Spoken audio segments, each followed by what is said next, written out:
আজকে আমরা ক্লাসে পাওয়ার অ্যাম্পলিফায়ারের একটা স্পেশাল ভার্সন দেখব, যেখানে একটা ট্রান্সফর্মার ব্যবহার করা হবে।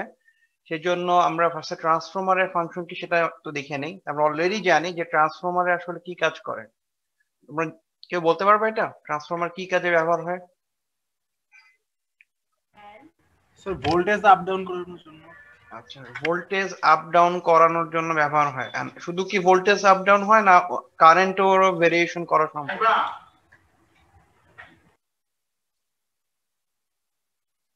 কারেন্ট ভেরিয়েশন করা সম্ভব, কারেন্ট বাড়ানো কমানো?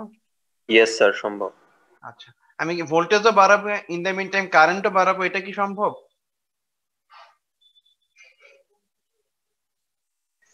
না স্যার।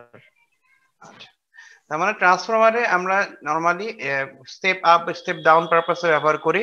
ঠিক আছে, ট্রান্সফরমারে আমরা যদি আইডিয়াল ট্রান্সফরমার চিন্তা করি তাহলে এখানে কোনো লস হবে না, বাট প্র্যাকটিক্যালি ট্রান্সফরমারে লস হবে। এর জন্য কিছুটা পাওয়ার কমে যাবে। আমরা যদি ভোল্টেজের ভেরিয়েশন করতে চাই, এর অপোজিট ইফেক্ট হিসেবে কারেন্টের ভেরিয়েশন হবে। ঠিক আছে, ট্রান্সফরমার ডিজাইনে আমরা জানি যে এই ট্রান্সফরমার আরেকটা ইফেক্ট হচ্ছে, যদি কোনো একটা সাইডে যদি কোনো একটা লোড থাকে, তাহলে অপোজিট সাইডে ওই লোডের একটা ইফেক্ট হয়। আমরা এই প্রিন্সিপালটা আমাদের এখানে খুব ইম্পর্টেন্ট, সেটা আমরা এখানে দেখবো। তো এখানে বেসিক কথা লেখা আছে, তোমরা একটু দেখে নিও। তা আমরা একটু দেখে নিই যে ট্রান্সফরমারের নরমালি ইফেক্ট কিরকম হয়। যে আমরা জানি যে প্রাইমারি সাইডে ভোল্টেজ V1, সেকেন্ডারি সাইডের ভোল্টেজের V2 হয়, বা কারেন্টে এরকম কিছু হয়, তাহলে এদের মধ্যে রিলেশনটা হচ্ছে এরকম।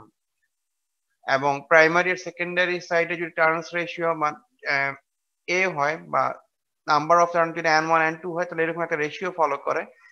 এখন আমরা যদি সেকেন্ডারি সাইডে বা প্রাইমারি সাইডে কোনো একটা রেজিস্ট্যান্স বা লোড কানেক্ট করি, তাহলে এর ইফেক্টটা কি আসে সেটা আমরা এই টার্নস রেশিওর মাধ্যমে এইভাবে ক্যালকুলেট করতে পারি। তাহলে আমরা এই প্রিন্সিপালটা আমাদের এই সার্কিটে ব্যবহার করব। যেহেতু আমরা বলছি যে আমাদের টপিকটা হচ্ছে ট্রান্সফর্মার কাপল ক্লাস এ পাওয়ার অ্যাম্পলিফায়ার। ওকে, তাহলে আমরা যে লাস্ট দিনে যে সার্কিটটা ছিল, এই সার্কিটটা হুবহু সেম, শুধু এখানে যেটা করা হয়েছে যে আমরা তো নর্মালি কালেক্টর থেকে আউটপুট নেই। কালেক্টরে যে রেজিস্ট্যান্স ছিল সেই রেজিস্ট্যান্সটাকে খুলে ফেলা হয়েছে, সেটা খুলে একটা ট্রান্সফর্মার বসিয়ে দেওয়া হয়েছে এখানে। এই ট্রান্সফর্মারটা N1 আর N2 টার্ন রেশিও আছে এখানে, দুই পাশে টার্ন সংখ্যা। এবং এর যে এখানে কালেক্টর রেজিস্ট্যান্স ছিল, সেই রেজিস্ট্যান্সটার বদলে আমরা একটা লোড রেজিস্ট্যান্স, সেটা এই সেকেন্ডারি যে ট্রান্সফর্মার টার্মিনাল আছে এখানে কানেক্ট করে দিয়েছি। এবং আমরা বলছি যে আমরা এই লোড রেজিস্ট্যান্স অ্যাক্রসেই ফাইনাল আউটপুট পাবো। তাহলে এখানে সবগুলো ডিটেলস দেওয়া আছে আগের দিনের মতো। তা আমরা আজকে দেখবো যে এই ট্রান্সফরমারটা যদি ব্যবহার করি, যেখানে দেখো বাকি সবকিছু আগে যে আমরা যে ক্লাস এ দেখেছিলাম সেটার মতোই। তা এটা ব্যবহার করার ফলে আমাদের এফিসিয়েন্সি বা আউটপুট কার্ভে কি টাইপের ভেরিয়েশন হয় সেটা আমরা এখানে দেখব।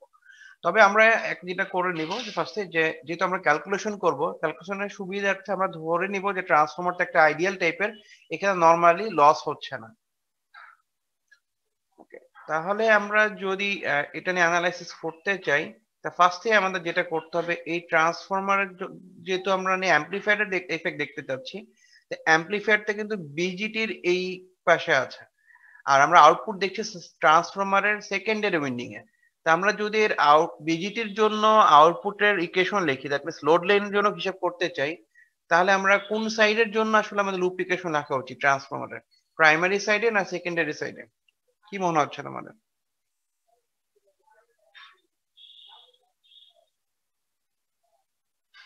শোনা যাচ্ছে কি বলছি? Sir secondary side. আচ্ছা, সেকেন্ডারি সাইডে তো আমরা এখানে আউটপুট নিচ্ছি, কিন্তু দেখো বিজিটি কি সেকেন্ডারি সাইডে না প্রাইমারি সাইডে? Primary side.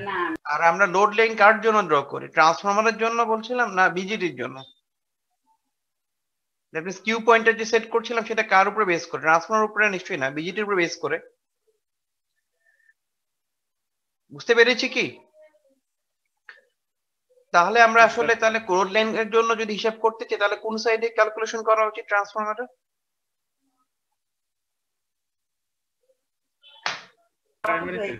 প্রাইমারি সাইডে। ওকে, তাহলে আমরা এখানে লুপ ইকুয়েশন লিখবো। ধরলাম এখানে আইসি কারেন্ট যাচ্ছে, এবং এই সাইডে যে রেজিস্ট্যান্স সেটাকে আমরা ধরে নিয়েছি ধরো R1, ইম্পিডেন্স যেটাই বলো।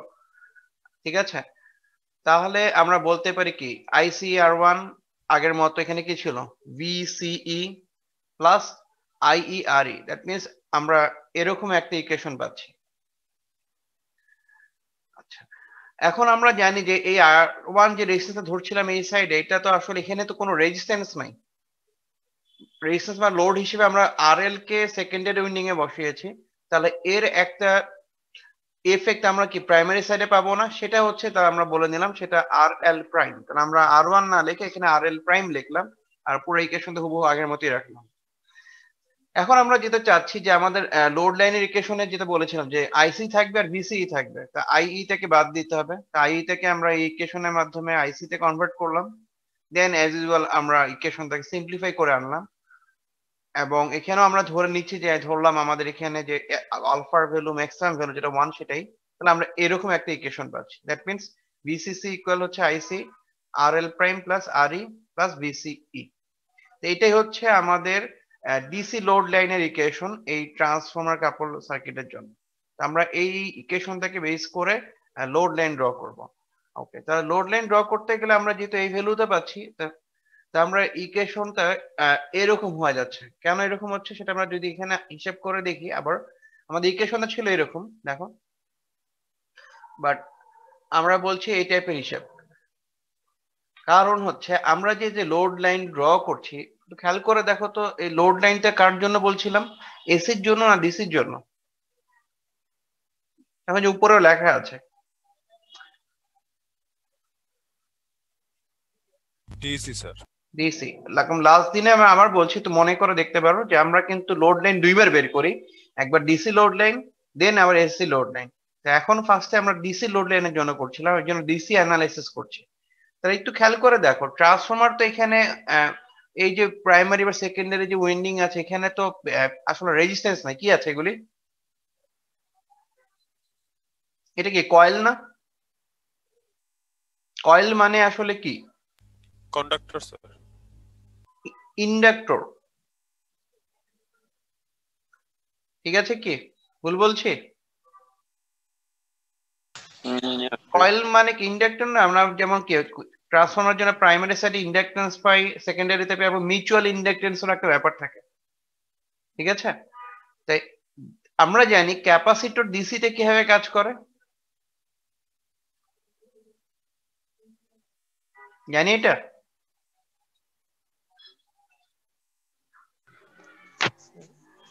না স্যার। আমি বুঝছি না তোমরা আসলে মনোযোগ দিচ্ছ কিনা। জি স্যার, ওপেন থাকে। আমরা কি এটা জানি ক্যাপাসিটরের জন্য? জি স্যার জানি। এফ এর ভ্যালু কত ডিসি তে? 0 0। তাহলে পুরোটা কত হয়ে যাচ্ছে? ইনফিনিটি। ইনফিনিটি তার স্যার। মানে এটা Infinity। ওপেন। এখন আসি এক্সএল এর ভ্যালু, এক্সএল সমান কি? ডিসি তে ফ্রিকোয়েন্সি কত?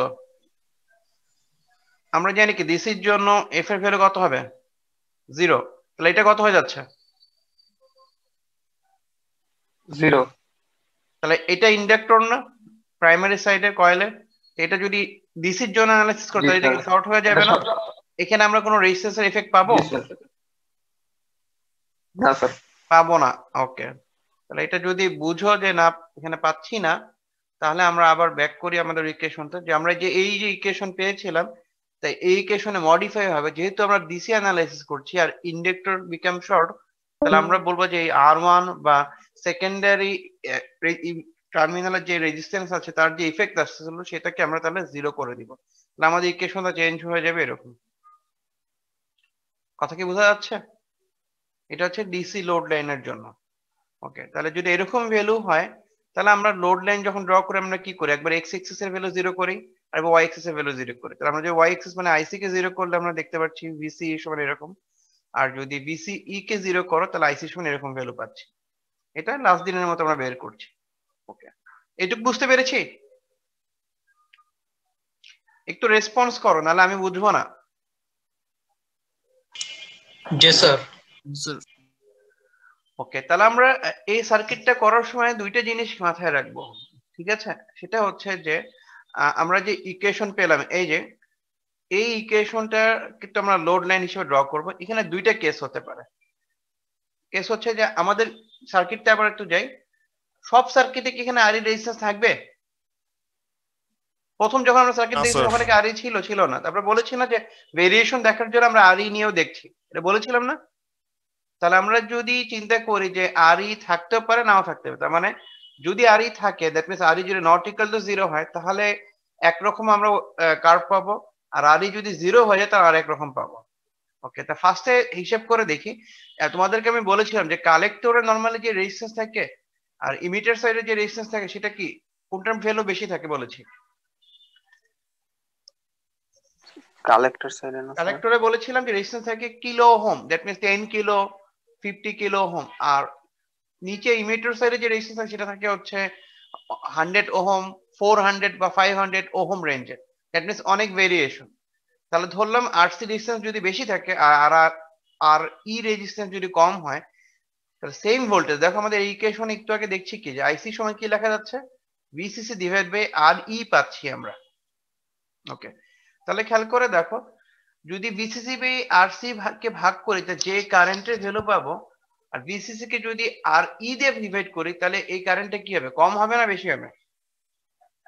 বেশি হবে স্যার। কত বেশি হবে? অনেক বেশি স্যার। অনেক বেশি হবে, কারণ আমরা বলেছি যে এই আর ই আর আরসির মধ্যে প্রায় 100 টাইমস এর বেশিও ডিফারেন্স হয়। তাহলে কারেন্টের ডিফারেন্স তো এরকম হবে যে এটা যদি সাপোজ আমরা বলেছিলাম যে প্রথম ভ্যালুতে আমরা যদি 1 মিলি পাই তাহলে এখানে আমরা পাবো কত, 100 মিলির মতো, যদি এটা ডিফারেন্স 100 টাইমস হয়। বুঝতে পেরেছি এটা? ওকে, তাহলে আমরা যদি এখন লোড লাইন ড্র করতে চাই তা আমরা ধরে নিচ্ছি যে আমরা তো নরমালি এখানে 1 মিলি বা 10 মিলি পর্যন্ত হিসাব করি। তা 100 মিলির জন্য যদি আমরা প্লট করতে চাই তাহলে এই এক্সিস থেকে অনেক উপরে কোন একটা পয়েন্টে কাট করবে না? জি স্যার। এটা কি বোঝা যাচ্ছে? অনেক উপরে একটা ভ্যালুতে কাট করবে। তা আমরা যে জন্য যেটা করব যে এখানে আমাদের এক্সিস থেকে অনেক উপরে একটা পয়েন্ট ধরে আমরা এখান থেকে লোড লাইন ড্র করব। সেই জন্য এই লোড লাইনটা ওয়াই এক্সিস এর প্যারালাল না হয়ে স্লাইটলি ওয়াই এক্সিস এর দিকে কিছুটা কার্ভড হবে, মানে স্যার এই এখানে একটা স্লোপ থাকবে। ভালো, এই যে ডিসি লোড লাইন স্যার, যে কাট করতেছে যেটা এই লাইনে, এটা বুঝতেছি না স্যার। হ্যাঁ বুঝতেছো না? আবার বলছি, তো নরমালি আমরা বলেছিলাম যে কি বলেছি যে এখানে দুইটার মধ্যে ভ্যালুর পার্থক্য থাকে। তো আমি তোমাদের একটা এক্সাম্পল দেখাই তাহলে আর বুঝতে পারবা। কি বলেছি যে নরমালি এখানে ভ্যালুগুলি আরসির যে ভ্যালু থাকে এটা থাকে ধরো 100 কিলো বা 10 কিলো, ঠিক আছে? আরো ইজি ভ্যালু নেই, তাহলে এটা ধরো 100 কিলো, আর এই জায়গায় আরই যে রেজিস্ট্যান্স আছে এটা হচ্ছে 100 ওহম। তাহলে আমরা যদি এই ভিসিসি কে দিয়ে ডিভাইড করি আর ধরলাম ভিসিসি এর ভ্যালু 10, তাহলে আইসি আর এটার মধ্যে ডিফারেন্স কত হবে?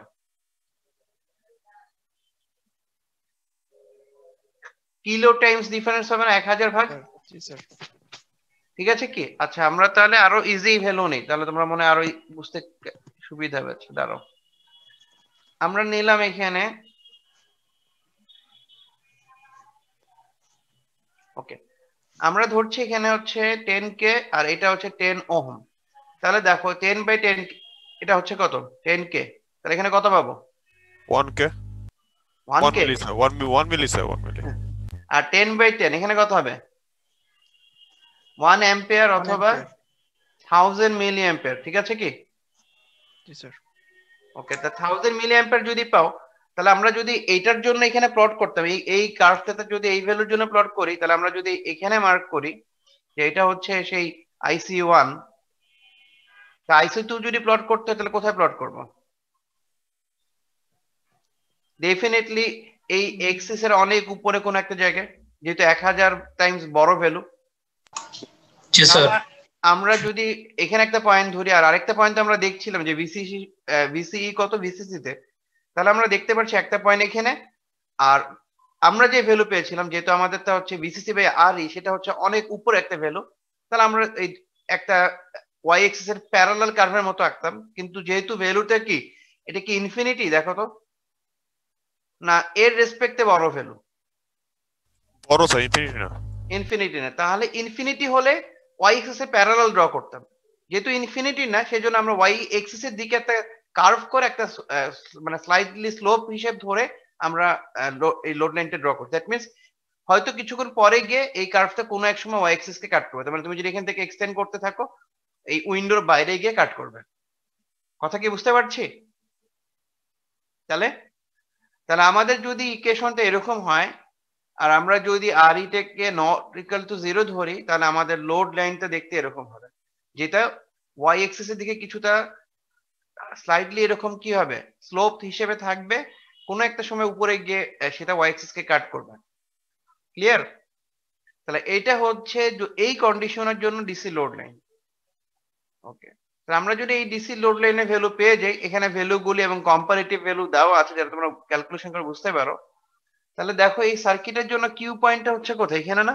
কারণ আমরা জানি যে পয়েন্টে লোড লাইন আর ক্যারেক্টারিস্টিক কার্ভ কাট করে সেটাই কিউ পয়েন্ট। ঠিক আছে কি? দেখো, তো এই যে কিউ পয়েন্ট পাচ্ছি, তো এখানে এই সার্কিটের জন্য মানে এই ভ্যালু ধরে যদি আমরা কাজ করি, তো ভিসিই কিউ আর ভিসিসি কি সেম না ডিফারেন্ট? Different sir. ডিফারেন্ট। আর আইসি কিউ হচ্ছে এই জায়গায়, আর পিক ভ্যালুটা কি আইসি কিউ ডাবল? তা কিন্তু না, অনেক উপরে। কথা কি বুঝতে পেরেছি? তো এরকম একটা কন্ডিশন হচ্ছে যদি আমরা এরকম কেস নিয়ে চিন্তা করি। ওকে, তাহলে এখন আসে কেস 2 এর ক্ষেত্রে, যে না আমার এতক্ষণ আর ই নট ইকুয়াল টু 0 হলে এরকম কেস হচ্ছিল, আর ই যদি 0 হয়ে যায় তাহলে কি এফেক্ট হয় সেটা দেখি। তা আমাদের ইকুয়েশনটা ছিল কি এরকম না? দেখো, মনে আছে? এই যে এটা আমরা এখান থেকে এরকম ইকুয়েশন পেয়েছিলাম। তা আমাদের এখন ইকুয়েশনে বলছি যে ভিসিসি যদি আমরা আইসি কে 0 করে তাহলে ভিসিই হবে ভিসিসি, এটা ঠিক থাকবে। বাট যদি আমরা ভিসিই কে 0 করি তাহলে আইসি সমান এই ইকুয়েশন ছিল ভিসিসি বাই আর ই, যেটা আমরা একটু আগে ধরেছিলাম যে আর এর ভ্যালু এরকম কিছু একটা। বাট এখন আমরা বলছি যে না, যদি আর ই না থাকতো সার্কিটে তাহলে তো আর এর ভ্যালুতে কি হয়ে যেত? 0 হয়ে যেত। তো এটা যদি 0 হয়ে যেত তাহলে আইসি সমান কি হয়ে যেত? দেখো তো, ইনফিনিটি হয়ে যেত। তা কোনো একটা ভ্যালুর যদি কোঅর্ডিনেট ইনফিনিটি হয়ে যায় সেটা কি হয়ে যায়? সমান্তরাল স্যার। আচ্ছা, তার মানে আর এই জায়গায় ভ্যালুতে পাচ্ছি ভিসিসি, তার মানে এটা অবশ্যই কি হবে? ভিসিসি থেকে ওয়াই এক্সিস এর একটা প্যারালাল কার্ভ হবে, যেটা আসলে কখনো ওয়াই এক্সিস কে কাট করবে না। কথা কি বুঝতে পেরেছি? তাহলে আমরা এই একটা কোঅর্ডিনেট পেলাম আর আরেকটা কোঅর্ডিনেট হচ্ছে v0 তে এই ভ্যালু কে, দ্যাট মিন্স হচ্ছে উপরে কোন একটা জায়গায় ভ্যালুতে গিয়ে। তাহলে স্যার এখানে স্যার কোনো কিউ পয়েন্ট থাকবে না? অবশ্যই কিউ পয়েন্ট থাকবে। আমরা জানি কিউ পয়েন্ট কোন পয়েন্টটাকে বলে। আইভি ক্যারেক্টারিস্টিক কার্ভ হচ্ছে স্যার লোড লাইন যেখানে ছেদ করে। হ্যাঁ, তাহলে এখানে ক্যারেক্টারিস্টিক কার্ভ যদি এখান থেকে যায় আর এখানে যদি কাট করতে, অবশ্যই এটা কিউ পয়েন্ট। ঠিক আছে? আচ্ছা, এই জায়গায় একটা কারেকশন আছে, আমি এখন দেখলাম এটা 0 হবে না, এটা ভিসিসি কমা ইনফিনিটি হবে। ঠিক আছে, এটা আমি আমাদের নোট যখন প্রোভাইড করব ঠিক করে দিব। তাহলে এইটুকু বুঝতে পেরেছি। তো একটা কার্ভ দেখলাম স্লাইটলি কার্ভ হচ্ছে যদি কেস এরকম হয়, আর কেস 2 হিসেবে যদি আমরা আর ইটাকে 0 করে দিই তাহলে এটা এরকম ওয়াই এক্সিস এর প্যারালাল কার্ভ পাচ্ছি। তাহলে আমরা যদি এরকম ভ্যালু পাই তাহলে দেখো খেয়াল করে কি বলছি, এটা যেহেতু কাট করছে এখানে তাহলে এটা হচ্ছে তার কিউ পয়েন্ট, তাহলে ভিসি কিউতেই ভিসিসি এটাই হচ্ছে এর কিউ পয়েন্ট, আর এটা হচ্ছে তার কিউ পয়েন্টে কারেন্টের ভ্যালু। আমরা এরকম দুইটা পয়েন্ট পাচ্ছি। তাহলে এই যে জিনিসগুলি বললাম ডিসি লোড লাইন রিলেটেড, এটা কি ক্লিয়ার হয়েছে? এটা তো বলো আগে। বুঝতে পেরেছো না আবার বলতে হবে কোনো কিছু? আমি চাচ্ছি তোমরা বুঝে বুঝে আগে, ওই জন্য বারবার জিজ্ঞেস করছি। ওকে, মনে হয় কোনো কোশ্চেন নেই, তার মানে বুঝতে পেরেছো। ওকে, তাহলে আমরা সামনে দেখি এরপরে কি আছে। তা আমরা এতক্ষণ ডিসি লোড লাইন দেখলাম, তো এখন আমরা চাচ্ছি এই যে ডিসি লোড লাইন দুইটা কেসের জন্য পেয়েছি, এটার উপরে এখন এসি লোড লাইন ড্র করতে। ওকে, তাহলে আমরা যদি এসি লোড লাইন ড্র করতে চাই তাহলে ফার্স্টে যেটা করতে হবে, আমাদের যে সার্কিট আছে এই সার্কিটটা আবার তোমার একটা এসি ইকুইভ্যালেন্ট ড্র করতে হবে। তো এসি ইকুইভ্যালেন্ট ড্র করতে গেলে আমরা জানি কি যে সার্কিটের ডিসি সাপ্লাই গুলিকে 0 করে দিতে হবে, গ্রাউন্ড করে দিতে হবে, আর ক্যাপাসিটর গুলি কি হয়ে যাবে তাহলে? শর্ট হয়ে যাবে। এখন ইন্ডাক্টর কি শর্ট বা ওপেনের ইস্যু থাকবে এসিতে? না। ইন্ডাক্টর তো এখন এসি, তো এই ট্রান্সফরমার যেহেতু ট্রান্সফরমারের কাজই তো এসি সিগন্যালকে সে স্টেপ আপ বা স্টেপ ডাউন করবে। তাহলে আমরা এর প্রাইমারি উইন্ডিং এ এই যে সেকেন্ডারি যে উইন্ডিং এর যে রেজিস্ট্যান্স ছিল তার একটা ইকুইভ্যালেন্ট মানে রেজিস্ট্যান্স পাবো রিফ্লেকশন হিসেবে। দ্যাট মিন্স আমরা যদি এখানে আরএল ছিল তো আমরা এখানে একটা আর1 এর জায়গায় আরএল প্রাইম নামে একটা রেজিস্ট্যান্স পাবো। তাহলে আমরা এর ইকুইভ্যালেন্সকে যদি ড্র করি, তো ফার্স্টে হচ্ছে আমাদের সোর্স যেটা এখানে ড্র বুঝি নাই করা স্যার আছে। একটু। আচ্ছা বলছি যে এসি সিগন্যালে তো আমাদের ট্রান্সফরমার কাজই তো সে এসি কেই তো সে স্টেপ আপ বা ডাউন করে, ডিসি কে তো ট্রান্সফরমার স্টেপ আপ ডাউন করতে পারে না নাকি, যেহেতু ডিসি তে শর্ট হয়ে যাচ্ছে। তা এখন আমরা যদি ট্রান্সফরমারে এসি ইকুইভ্যালেন্ট ড্র করছি, তা আমরা যেটা হবে যে আমরা প্রাইমারি উইন্ডিং এ ওই রেজিস্ট্যান্সটা দেখতে পারবো বা ওই ইম্পিডেন্সটা দেখতে পারবো যেটা সেকেন্ডারি উইন্ডিং এর রিফ্লেকশন হিসেবে আসতেছে, মানে এর ইকুইভ্যালেন্ট হিসেবে পাচ্ছি। বুঝতে পেরেছি এখন? ওকে, তাহলে আমরা যদি এখানে ভি ইন থাকে, তা ফার্স্টে ভি ইন আঁকলাম, দেন ক্যাপাসিটর শর্ট, এবং উপরে যেহেতু গ্রাউন্ড তাহলে আরবি1 আরবি2 প্যারালাল লাস্ট দিনের মতো। দেন আমরা বিজিটি পেয়েছি, বিজিটি নিচে যেহেতু ক্যাপাসিটর শর্ট হয়ে গিয়েছে তাহলে আর ই রেজিস্ট্যান্স এখানে নাই। আচ্ছা, এখন কালেক্টরে গিয়ে কি করবো আমরা বলছি, আমরা তো শুধু বিজিটির জন্য ইকুইভ্যালেন্ট ড্র করছি, আর এখানে এই পোর্শন নিয়ে আমাদের মাথা ব্যথা নাই। যেহেতু ট্রান্সফরমার, তাহলে আমরা ট্রান্সফরমারে দেখবো যে primary winding a secondary winding এর যে ভ্যালুর ইকুইভ্যালেন্ট ভ্যালু পাচ্ছি সেটা আমরা এখানে পাবো। দ্যাট মিনস এখানে আমরা আর1 পাবো, যেটা হচ্ছে এই আর এল এর ইকুইভ্যালেন্ট ভ্যালু। দেন এখানে যেহেতু ভিসিসি তো গ্রাউন্ড হয়ে যাবে, তাহলে আমরা এরকম একটা ইকুইভ্যালেন্ট সার্কিট পাবো। এটা কি বুঝতে পেরেছি? স্যার সেকেন্ডারি সাইডের সবগুলো রেজিস্ট্যান্স থেকে এই যে আরএল প্রাইম ধরে রিপ্রেজেন্ট করতে, মানে সেকেন্ডারি ইয়েতে দ্যাট মিনস তুমি এই জায়গায় যে রেজিস্ট্যান্স পাচ্ছ, এখান থেকে যে রেজিস্ট্যান্স দেখতে পাচ্ছ, সেই রেজিস্ট্যান্সটার একটা equivalent resistance refer to primary বা রেফার টু সেকেন্ডারি আমরা আছে না, পড়েছো না তোমরা? ট্রান্সফরমার কি পড়েছো এর আগে? Yes, sir. ক্যালকুলেশন ওই সেম, জাস্ট ওই ক্যালকুলেশন যে এই রেজিস্ট্যান্সটার ইকুইভ্যালেন্ট রেজিস্ট্যান্স প্রাইমারি সাইডে কতটুকু হচ্ছে সেটা বের করে আমরা ওই রেজিস্ট্যান্স এখানে দেখব। কারণ এখানে তো আসলে কোনো রেজিস্ট্যান্স নাই, তুমি এখানে ট্রান্সফরমার দিয়ে দিয়েছো, আর ট্রান্সফরমারের সেকেন্ডারি উইন্ডিং এ তুমি আউটপুট দেখছো ওই রেজিস্ট্যান্সের অ্যাক্রসে, সেই জন্য ওই রেজিস্ট্যান্সের ইফেক্ট যেটা প্রাইমারি সাইডে আছে সেটা দেখছি। ওকে, তাহলে আমরা এরকম একটা ইকুইভ্যালেন্ট সার্কিট পাচ্ছি। তা আমাদের কাজ হবে এখানে ওই দেখো আগের দিনের মতো আমরা কারেন্ট দিয়ে ধরে নিয়েছি, এখানে কোনো সোর্স নাই, তাহলে আমরা বলতে পারি যে R L prime into IC plus VCE. তাহলে আমরা যদি এইভাবে একটা জিনিস লিখি তাহলে আমরা এই টাইপের ইকুয়েশন পাবো যেটা লাস্ট দিন পেয়েছিলাম, এবং একই প্রসিডিওরে আগাবো যে আমরা এখানে কারেন্টের জন্য ইকুয়েশনটাকে রিরাইট করে নিব। এগুলো সবগুলো যেহেতু এসি কারেন্ট আর এসি ভোল্টেজ, তাহলে আমরা এদের পিক ভ্যালুটাকে ডিসি দিয়ে রিপ্রেজেন্ট করব, এবং সেটা সেম আগের দিনের মতোই যে আইসি সমান এল আইসি, তার ম্যাক্সিমাম যে কোনো ভ্যালু থেকে তার মাঝের যে অফসেট ভ্যালু সেটা বিয়োগ করে দিব।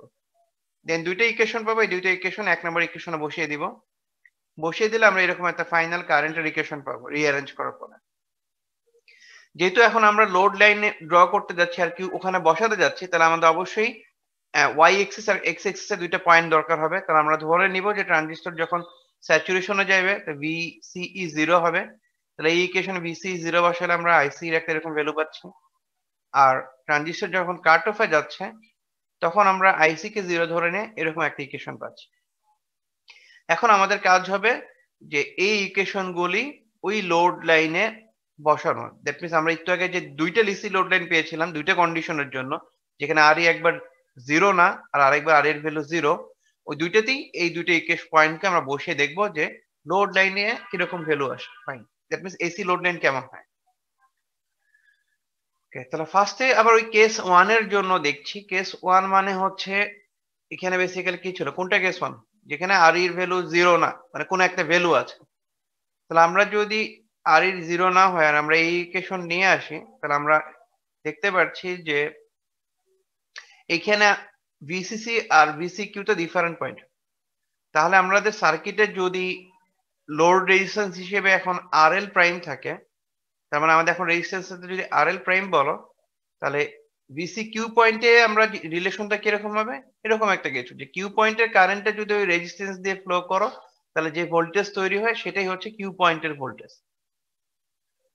তাহলে আমরা একটু আগে যে ইকুয়েশন পেলাম এখানে ভোল্টেজের, তো সেখানে দেখতে পাচ্ছি ইকুয়েশনটা দেখতে হচ্ছে এরকম, যেখানে ভিসি কিউ সাথে প্লাস করা হচ্ছে আইসি কিউ আর এল প্রাইম, এই যে। তাহলে দেখা যাচ্ছে এটাও কি ভিসি কিউ এর সমান, তাহলে দুইটাকে যোগ করলে আমরা বলতে পারি 2 ভিসি কিউ। তাহলে আমরা একটু আগে দেখেছিলাম যে ভিসি কিউ এর ভ্যালুটা যেহেতু কিউ পয়েন্ট, তাই ভিসি থেকে কিছুটা স্লাইটলি কম ভ্যালু, তাহলে এর ডাবল ভ্যালু যেখানে হবে সেটাও তাহলে 2VCC থেকে কম হবে।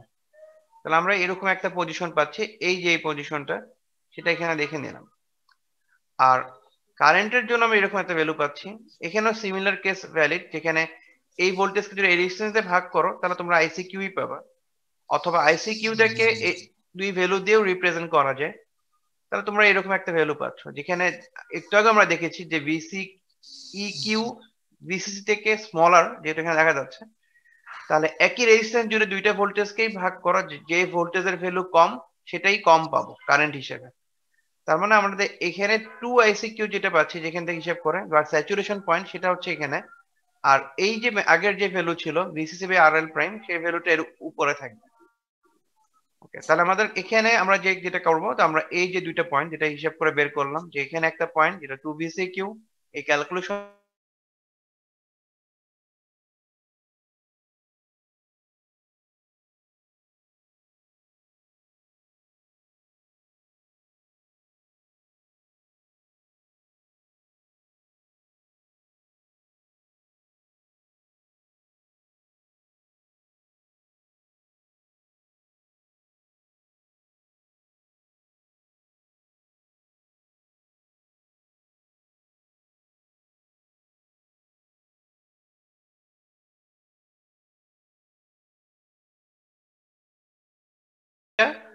আগের যে জেনারেল আমরা ক্লাসে পাওয়ার অ্যাম্পলিফায়ার দেখেছিলাম সেটা কিন্তু ডিফারেন্ট ছিল। ঠিক আছে, তাই এই যে লোড লাইন পেলাম, এটা হচ্ছে এসি লোড লাইন, এটা ডিসি লোড লাইন, এবং পরস্পর সবাই কিউ পয়েন্টে ইন্টারসেক্ট করছে। এটা হচ্ছে এটার সার্কিট। এখন আমাদের কাজ হবে যে আগের দিনের মতো এদের ম্যাক্স কারেন্ট এবং আউটপুটের ভোল্টেজের কম্পোনেন্ট কেমন সেটা বের করা। সেটা যদি বের করতে চাই তাহলে ফার্স্টে আমাকে এখানে ইনপুট অ্যাপ্লাই করতে হবে। তো ইনপুট অ্যাপ্লাই করার জন্য কিছু কোঅর্ডিনেট আমি লিখে দিয়েছি, এগুলোকে আমরা এক্সটেন্ড করবো লাস্ট দিনের মতো, যেসব কোঅর্ডিনেট গুলো আমরা এই পর্যন্ত ক্যালকুলেশন করেছিলাম। তাহলে আমরা যদি আনডিস্টর্টেড সিগন্যাল পেতে চাই, বলো তো এখানে কোন রেঞ্জে পর্যন্ত আমাদের ম্যাক্সিমাম অ্যাপ্লাই করা যেতে পারে? So 2VCC 2VCC থেকে so 2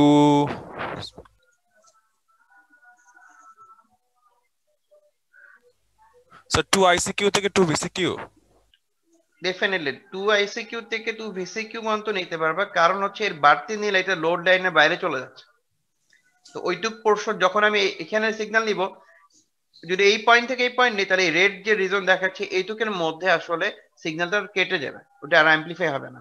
তা আমাদের আসলে অপারেটিং রিজন হচ্ছে এই 2ICQ থেকে এই 2VCQ, তাহলে আমরা এর মধ্যে ম্যাক্সিমাম ইনপুট দিতে পারবো। এর থেকে বেশি দিলে ডিস্টরশন হবে, আর কম দিলে সমস্যা নেই। এটা হচ্ছে ইনপুট। এখন আমরা যদি কারেন্টের কম্পোনেন্ট দেখতে চাই, তা আমরা এখানেও আবার আগের দিনের মতো ভ্যালুগুলো এক্সটেন্ড করব। তা আমরা জানি যে এখানে ওই একই মতো জিনিস হবে, যে ইনপুট আর আউটপুটের মধ্যে কোনো ফেজ শিফট থাকবে না কারেন্টের, এখানে আমরা একই টাইপের কারেন্ট পাবো, এবং স্টার্টিং বা সবই একই হবে। এবং লোড লাইনটা দেখো খেয়াল করে, যেটা এসি লোড লাইনের রেঞ্জের মধ্যে আছে, যেহেতু আমরা ম্যাক্সিমাম রেঞ্জ নিয়ে হিসাব করছি। আর ভোল্টেজের হিসাব করলে যেটা হবে, ভোল্টেজটাকে আমরা এরকম এক্সটেন্ড করব। দেন আমাদের কাজ হবে এখানে এই হিসেবে যদি ভ্যালু বসে, তাহলে আমরা এখানে একটা আউটপুট পাবো। বাট এটা মনে রাখতে হবে যে এখানেও আমরা similar 180 degree phase shift signal পাবো, কারণ এটা ক্লাস এ পাওয়ার অ্যাম্পলিফায়ার, আর আমরা কালেক্টর থেকে আউটপুট নিচ্ছি। আর এই 13 ভোল্টেজ রেঞ্জ দেখো ম্যাক্সিমাম এই লোড লাইনের সমান হচ্ছে। ঠিক আছে, তো এইভাবে আমরা ক্লাস এ পাওয়ার অ্যাম্পলিফায়ারের ট্রান্সফর্মার কাপলের জন্য AC DC load line draw করতে পারি। তো যখনই ট্রান্সফর্মার কাপলের জন্য ইস্যু আসবে, তো মনে রাখতে হবে আমাদের কেস হবে সবসময় দুইটা। একটা কেস হচ্ছে কি বললাম, যে রেজিস্ট্যান্স থাকতে পারে, আর একটা কেস কি বলেছি, রেজিস্ট্যান্স নাও থাকতে পারে। তোমাকে যদি বলে দেওয়া হয় যে স্পেসিফিক এই কেসের জন্য করো, তা তোমার কাজ হবে তুমি ওই পার্টিকুলার কেসের জন্যই ডিজাইন করবা। ঠিক আছে, তোমার দুইটা কেসের জন্য ড্র করে দেখানো দরকার নেই। বোঝা যাচ্ছে কি বলেছি? ওকে, আমি তাহলে একটু 2 মিনিট তো ব্রেক দিচ্ছি, তোমরা অ্যাটেন্ডেন্স দিয়ে দাও, দেন আমরা আবার এখান থেকে কন্টিনিউ করব।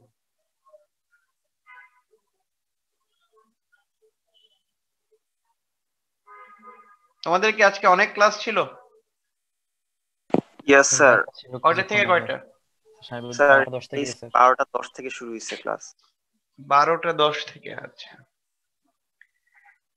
আর তোমাদের যাদের ল্যাব ছিল একটা আমার সাথে, ওই ল্যাবের কি অবস্থা? স্যার ভালো স্যার। পারছো যে প্রবলেম দেওয়া হয়েছে? স্যার আপনি কই ছিলেন স্যার? আমি অফিসে গিয়েছিলাম তো রেজাল্ট দিতে,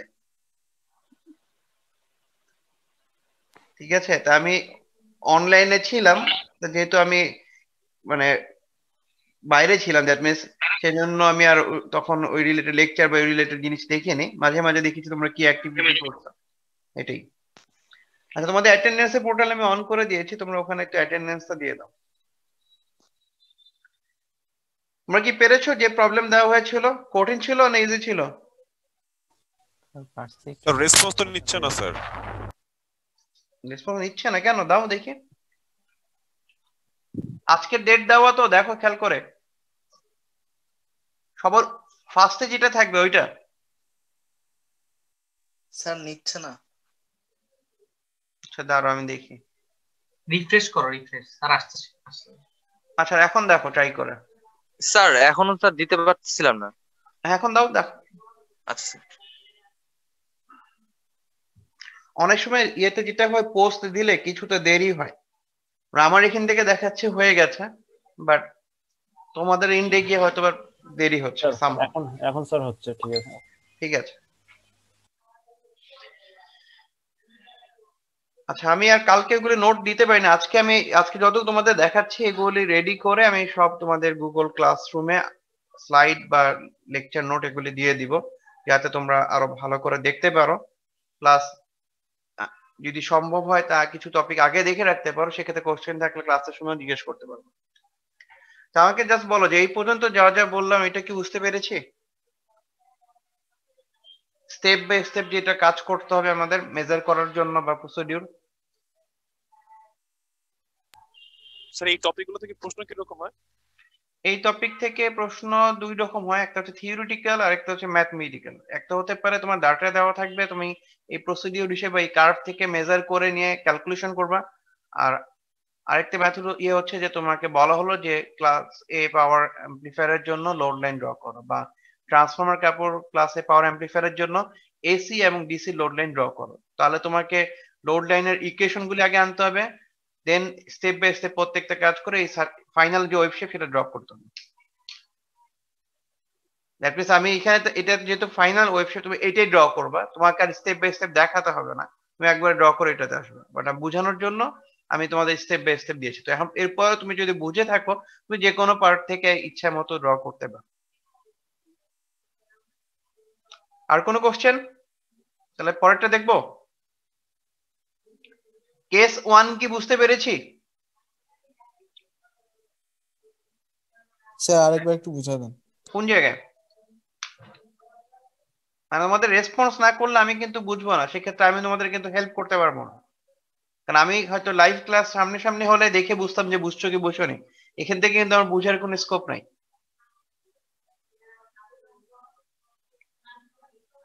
কোন জায়গায় বুঝাবো বলো?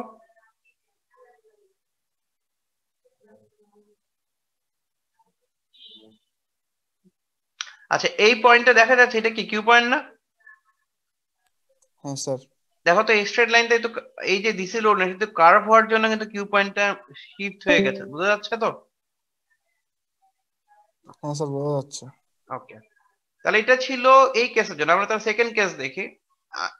সেটা হচ্ছে যে আর ই রেজিস্ট্যান্স যদি না থাকতো, তার মানে আমাদের ডিসি লোড লাইনটা এখন ওয়াই এক্সিস এর প্যারালাল। তাহলে আমরা যদি এখন এসি লোড লাইন বের করতে চাই, তা আমাদের যে ইকুয়েশন একটু আগে ছিল, এরকম একটা ইকুয়েশন ছিল, তাহলে আমরা এই ভ্যালুগুলি বসাবো। তাহলে বসিয়ে দেখো, এই কেসের ক্ষেত্রে ভিসি কিউ যে পয়েন্টটা ওইটাই তো ভিসিসি। তাহলে আমরা যদি এই ভ্যালু বসাই, তাহলে 2 কিউ আর 2 হচ্ছে সেম পয়েন্ট, তাহলে আমরা এরকম একটা পয়েন্ট পাচ্ছি।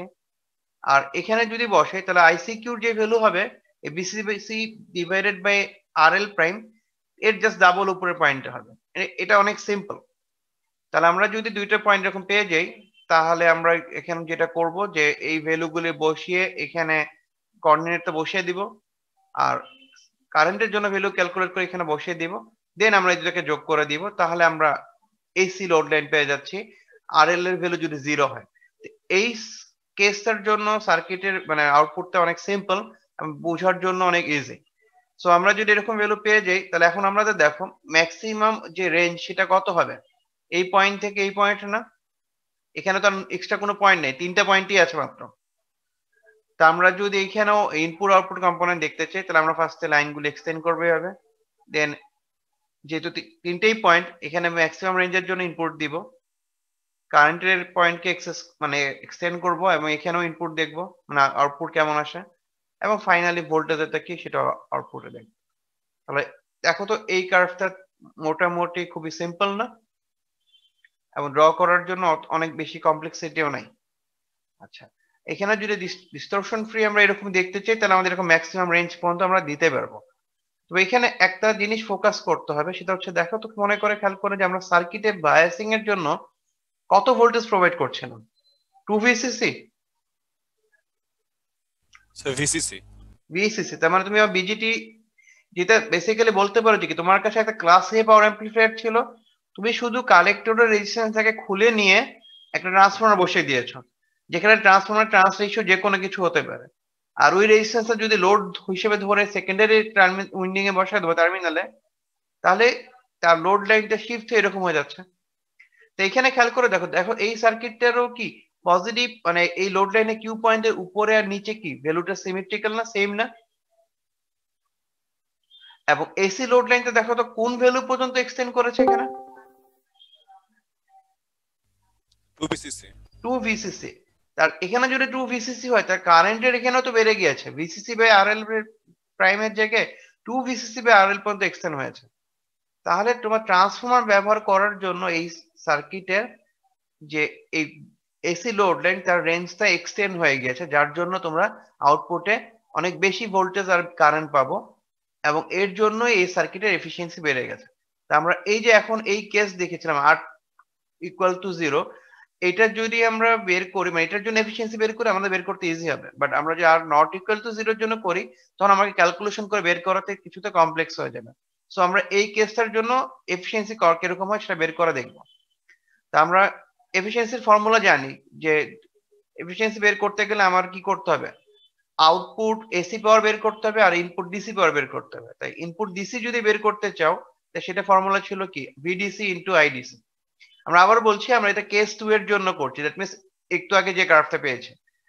ওকে, তাহলে আমরা যেহেতু সাপ্লাই দিচ্ছিলাম ভিসিসি, কারণ এর এভারেজ ভ্যালু ভিসিসি থাকবে, আর আইসিকিউর ভ্যালু আমরা এখান থেকে একটু আগে দেখতে পাচ্ছি যে ভিসিসি বাই আরএল প্রাইম। যেহেতু এটা একটা অফসেট ভ্যালু আর একে বেস করেই সিগন্যালের ভ্যালু চেঞ্জ হচ্ছে, তাই এটা হচ্ছে এখানে এভারেজ কারেন্ট। এটা বসালে আমরা এরকম ভ্যালু পাচ্ছি। এখানেও আমরা ডিফারেন্ট ওয়ে দেখিয়ে দিয়েছি যে না, আমরা যদি এভারেজ করে বের করতে চাই তাহলে আমরা বের করতে পারি। তো এই সার্কিটের ভি এভারেজ বলতে আমরা ডাইরেক্টলি ভিডিসি বলতে পারি, যেটা তুমি দিয়েছিলা ভিসিসি। আর এছাড়াও বের করা যায়, যেহেতু ভিসিসির ভ্যালুটার মাঝে এটা তার ম্যাক্স ভ্যালু, এটা তার মিন ভ্যালু, তো তুমি ম্যাক্স আর মিন কে যদি যোগ করো, একে 2 দিয়ে ভাগ করো, তাহলেও ভিসিসি কে রিপ্রেজেন্ট করা যায়। এই জন্য আমরা এখানে এই ফর্মুলা দিয়েও এই ভি এভারেজটা বের করতে পারবো। সিমিলার ভাবে কারেন্টের ক্ষেত্রে আমরা এভারেজ বের করতে পারবো ম্যাক্স আর মিনের সাম করে 2 দিয়ে ডিভাইড করে। এভাবেও যদি আমি ভ্যালু বসিয়ে আনো, সেই ক্ষেত্রে দেখো দুইবারই তুমি যেটাই করো সেম ভ্যালু হবে। আচ্ছা, এখানেও একটা কারেকশন আছে, এটা এই ভ্যালুটা হবে, দ্যাট মিন্স হচ্ছে এখানে আরএল প্রাইম হবে। ঠিক আছে, আমি এটা ঠিক করে দিব। এইটুকু বুঝতে পেরেছো? তাহলে তুমি যে কোনো মেথড, তুমি এটা বা এটা যেটা তোমার ইচ্ছা তুমি ব্যবহার করে ইনপুট পাওয়ার বের করতে পারো। এখন আসতেছি আউটপুট পাওয়ারের জন্য। আউটপুট পাওয়ার মানে হচ্ছে আউটপুট যে সিগন্যাল পেয়েছি একটু আগে কার্ভ, আমার এই কার্ভটা দেখতে হবে। দ্যাট মিন্স এই কার্ভটা মেজার করে বা ড্র না করতে পারলে আমি এফিসিয়েন্সি বের করতে পারবো না। তো আমরা এই আউটপুট কারেন্ট যদি বের করতে চাই, তাহলে সেটা যেটা করতে হবে যে এটা তার ম্যাক্স, এটা তার মিন, তাহলে পিক টু পিক হিসেব করলে কি করবো, এটা বিয়োগ এটা, তাহলে এই টোটাল যে অ্যাম্পলিটিউড সেটা পাবো, একে 2 দিয়ে ডিভাইড করলে হাফ হয়ে যাবে, দেন ওকে √2 দিয়ে ভাগ করলে পিক ভ্যালু আসবে। আমরা প্রথম মেথডতে ওইটাই করেছি। ডিসটেন্স টোটাল ইয়ে থেকে তুমি ভ্যালু বের করে সরি এখানে ভুল বলছি, এটা পিক হিসেবে বের করা হয়েছে ডাইরেক্টলি। দ্যাট মিন্স হয় ম্যাক্সিমাম থেকে মাঝেরটা বা মিনিমাম থেকে মাঝেরটা বিয়োগ করে বের করতে পারো, তাহলে পিক হিসেবে বের করা যায়। আর বইয়ে কিছু ম্যাথ আছে যেখানে পিক টু পিক ভ্যালু গুলো দেওয়া আছে, সেই জন্য আমি সেকেন্ড ইয়েতে পিক টু পিকের জন্য ক্যালকুলেশন দিয়েছি যাতে তুমি ম্যাক্সিমাম আর মিনিমাম রেঞ্জ দেখে দেন ভ্যালু বসিয়ে সলভ করে আসতে পারো। তা যে কোনো একটা মেথড ইউজ করতে পারো যে এই জিনিসটা ক্যালকুলেট করার জন্য। ওকে, তাহলে এইভাবে যদি তুমি আউটপুট পাওয়ার বের করো, তো আমরা একটু আগে ইনপুট পেয়েছিলাম এরকম, আউটপুট পেলাম এরকম। এখন এফিসিয়েন্সির ফর্মুলা যদি বসিয়ে দাও তাহলে দেখা যাচ্ছে যে এই সার্কিটের জন্য এফিসিয়েন্সির ভ্যালুটা যেহেতু আউটপুটটা ডাবল হয়ে যাচ্ছিল, সো এফিসিয়েন্সি বেড়ে গিয়ে 25 থেকে বেড়ে 50% মতো হয়ে যাচ্ছে। এটা কি বুঝতে পেরেছি? তো আজকে বেসিক্যালি এই পর্যন্তই। এখন তোমাদের যদি কোনো কোশ্চেন থাকে তাহলে আমি ওইটা অ্যান্সার দিব, বা আজকে যা যা দেখিয়েছি এর মধ্যে যদি কোনো কিছু নিয়ে ডাউট থাকে সেটাও বলবো, বা কনফিউশন থাকে যদি। অ্যাটেন্ডেন্স দিতে পেরেছো সবাই? জি আজকে আর থাক স্যার। না আজকে আর আগাবো না, আজকে এইটুকু হিসেবে। আর কোনো কোশ্চেন আছে তাহলে অ্যান্সার দিব, নালে শেষ করে দিব।